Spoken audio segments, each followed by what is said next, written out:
Shamantakas Infraswari Shamantakas Aurum Premium 2, 3 and 4 BHK luxurious apartments near Pragati Nagar, Kaman, Bajpalli, Hyderabad.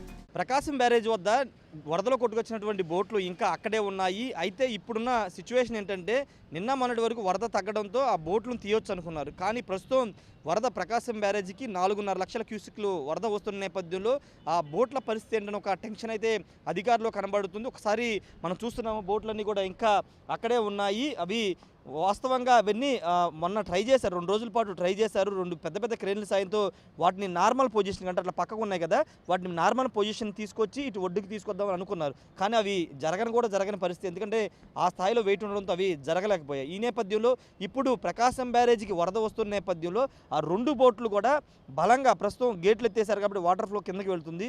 ఆ బోట్లన్నీ కూడా ప్రకాశం బ్యారేజ్ని గట్టిగా నొక్కిపెట్టినట్టుగా మనకు కనబడుతుంది. ఇది ఒకవేళ వరద పెరిగితే కనుక ఇది ప్రమాదకరంగా మారే అవకాశం ఉంటుంది. ఎందుకంటే ఆ ప్రెషరు, వాటర్ ప్రెషరు బోట్ల మీద పడుతుంది, బోట్ల ప్రెషరు ఆ ప్రకాశం బ్యారేజ్ మీద పడుతుంది. కాబట్టి ఏదైనా డ్యామేజ్ జరుగుతుందని ఒక అధికారులు కూడా కొంత భయాందోళన వ్యక్తం చేస్తున్నారు. ఎందుకంటే ప్రస్తుతానికైతే కొంత సేఫే, కానీ వరద ఇంకా పెరిగితే కనుక మొన్న 11.5 లక్షలు వచ్చింది, ఇప్పుడు ఈ బోట్లు ఆల్రెడీ ఇక్కడే ఉన్నాయి కాబట్టి చొచ్చుకుని వెళ్తున్నాయి లోపలికి, ఆ పిల్లర్స్ మీద వాటి మీదకి చొచ్చుకుని వెళ్తున్నాయి. కాబట్టి ఒకవేళ వరద పెరిగితే ఆ ఫోర్స్ అంతా కూడా గేట్ల మీద డ్యామ్ మీద పడే అవకాశం ఉంది. కాబట్టి కొంత భయాందోళనకు గురవుతున్నారు. చూడొచ్చు ఎంత మనకి చూడడానికి ఎంత భయానకంగా ఉన్నాయో చూడొచ్చు.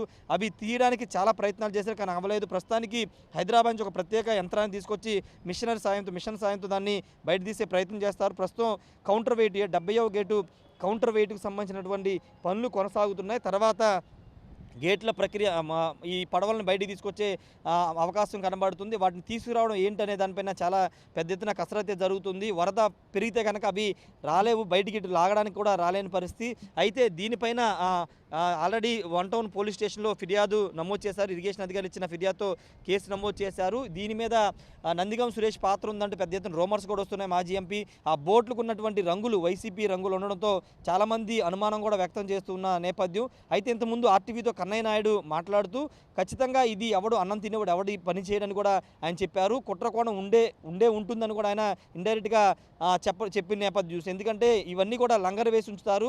లంగర్ వేసి ఉన్న ఎంత భారీ బోట్లను లంగర్ వేసి ఒడ్డునట్టు పెడతారు. కానీ ఆ రోజు గతంలో ఎప్పుడు లేని విధంగా ఇప్పుడు ఇంత పెద్ద పెద్ద బోట్లు, ఇసుకను డ్రెడ్జింగ్ చేసే బోట్లు ఏ విధంగా వచ్చాయి, పడవలు ఏ విధంగా వచ్చాయనే అనుమానాలు వ్యక్తమవుతున్న నేపథ్యంలో పోలీసులు విచారణ చేస్తున్నారు.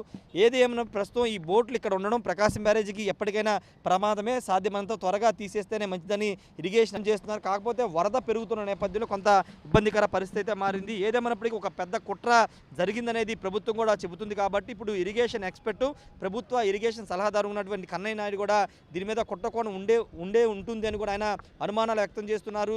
ఎవరు కూడా ఇలాంటి పని, అన్నం తినేవాడు ఎవడు ఇలాంటి పని చేయడంతో ఆయన కొన్ని ఘాటు వ్యాఖ్యలు కూడా ఆర్టీవీతో మాట్లాడుతూ చేశారు. కాబట్టి ఖచ్చితంగా ఇప్పుడు డ్యాము గేట్లు మరమ్మత్తు చేయడం ఒక ఎత్తు అయితే ఇప్పుడు ఆ బోట్లు తీయడం మరొక సవాలుగా మారిందని చెప్పాలి. ఇప్పుడు హైదరాబాద్ వచ్చినటువంటి కొత్త యంత్రం దాంతో సాధ్యమవుతుందా లేకపోతే వరద ఉధృతి వల్ల సాధ్యం కాదనే దానిపైన మధ్యాహ్నం నుంచి ఆ ప్రక్రియ మొదలయ్యే అవకాశం అయితే కనబడుతుంది. ఏదేమైనప్పుడు కొంత ఆ బోట్లు ఉన్నంత వరకు డ్యామ్కి అయితే కొంత ఇబ్బందికర పరిస్థితిని మాత్రం ఇరిగేషన్ అధికారులు కూడా చెప్తున్నారు. కెమెరా పర్సన్ బాలాతో రాయేష్, ఆర్టీవీ, ప్రకాశం బ్యారేజ్ నుండి.